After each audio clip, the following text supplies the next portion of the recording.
வணக்கம், welcome to Amma சமையல். நம்ம இன்றைக்கி ஆரஞ்ச் சிக்கன் எப்படி பண்ணுறதுன்னு பார்க்கலாம்.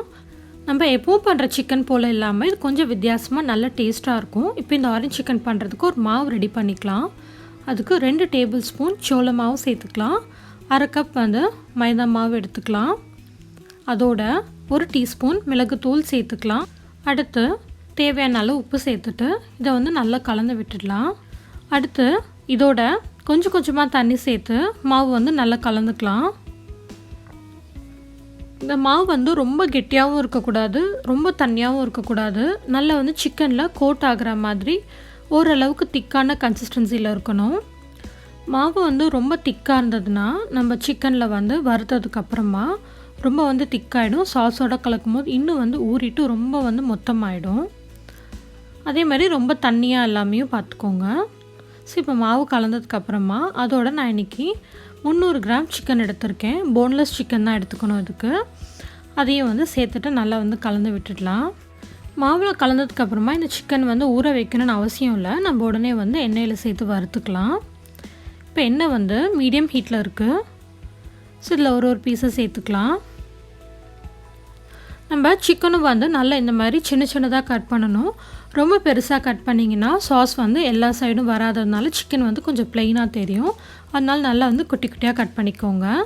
எண்ணெயில் சேர்த்த உடனே கலந்து விடாமல் ஒரு நிமிஷம் நல்லா வேகட்டும். அதுக்கப்புறம் கலந்து விடுங்க. அப்புறம் எல்லா சைடும் வேக வச்சுக்கோங்க. லைட்டாக மேலே கிறிஸ்பி லேயர் ஃபார்ம் ஆகும். அதே மாதிரி லைட் கோல்டன் ப்ரௌன் கலர் வரும். அப்போ நம்ம எண்ணெயிலேருந்து எடுத்துடலாம். இப்போவே லைட்டாக ஒரு சைடு வெந்துடுச்சு நல்லா. இப்போ நம்ம போன்லெஸ் சிக்கன் சேர்த்துருக்கறதுனால ரொம்ப சீக்கிரமாகவே நமக்கு வெந்துடும். சிக்கனும் நம்ம இந்த மாதிரி சின்ன சின்னதாக போட்டதுனால நமக்கு ரொம்ப சீக்கிரம் வெந்துடும். ரொம்ப பெருசாக போட்டோன்னா உள்ளே வரைக்கும் வேகிறதுக்கு லேட் ஆகும். இப்போ நல்லா கலர் மாறிடுச்சு. எண்ணெயிலேருந்து எடுத்துடலாம். இதே மாதிரி எல்லா சிக்கனையும் வறுத்துக்கலாம். இப்போ சாஸ் பண்ணுறதுக்கு 1/2 கப் ஆரஞ்ச் ஜூஸ் எடுத்துக்கோங்க. அதோட 2 டேபிள் ஸ்பூன் சர்க்கரை சேர்த்துக்கோங்க. நான் ப்ரௌன் சுகர் சேர்க்குறேன். உங்களுக்கு வேணால் ஒயிட் சுகர் கூட சேர்த்துக்கோங்க. அதோட 1 டேபிள் ஸ்பூன் தேன் சேர்த்துக்கோங்க. தேன் சேர்த்திங்கன்னா நல்லா க்ளாஸி லுக்கும் டேஸ்ட்டும் ரொம்ப நல்லாயிருக்கும். அதோட 1 டீஸ்பூன் நல்லெண்ணெய் சேர்த்துக்கலாம். அப்புறம் 1 டீஸ்பூன் சில்லி ஃப்ளேக்ஸ் சேர்த்துக்கோங்க.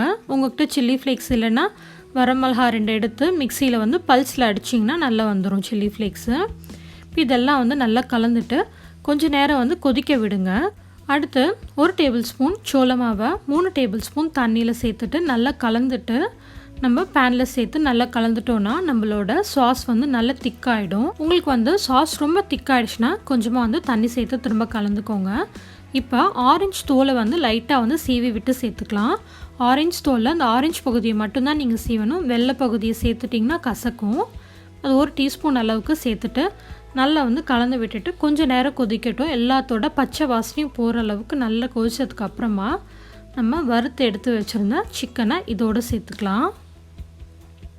இந்த சாஸ் பண்ணும்போது ஆரஞ்சு தோலை நிறைய சீவி போட்டுட்டாலும் நம்மளோட சாஸ் டேஸ்ட் மாறிடும்.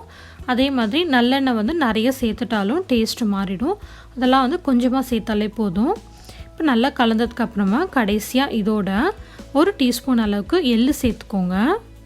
இந்த வெள்ளை எள்ளு சேர்க்கறதுனால நம்ம சிக்கன் பார்க்குறதுக்கு ரொம்ப நல்லாயிருக்கும். அதே மாதிரி சாப்பிடும்போது நல்லா லைட்டாக க்ரன்ச்சியாகவும் இருக்கும். எல்லாத்தையும் சேர்த்து நல்லா கலந்துட்டோன்னா வித்தியாசமான சுவையான ஆரஞ்ச் சிக்கன் ரெடி ஆகிடும். நீங்களும் கட்டாயம் வீட்டில் செஞ்சு பாருங்கள். இந்த வீடியோ பிடிச்சிருந்ததுன்னா Amma சமையலை சப்ஸ்கிரைப் பண்ணிக்கோங்க. பக்கத்தில் இருக்க பெல் ஐக்கானையும் கிளிக் பண்ணிக்கோங்க. தேங்க்ஸ் ஃபார் வாட்சிங்.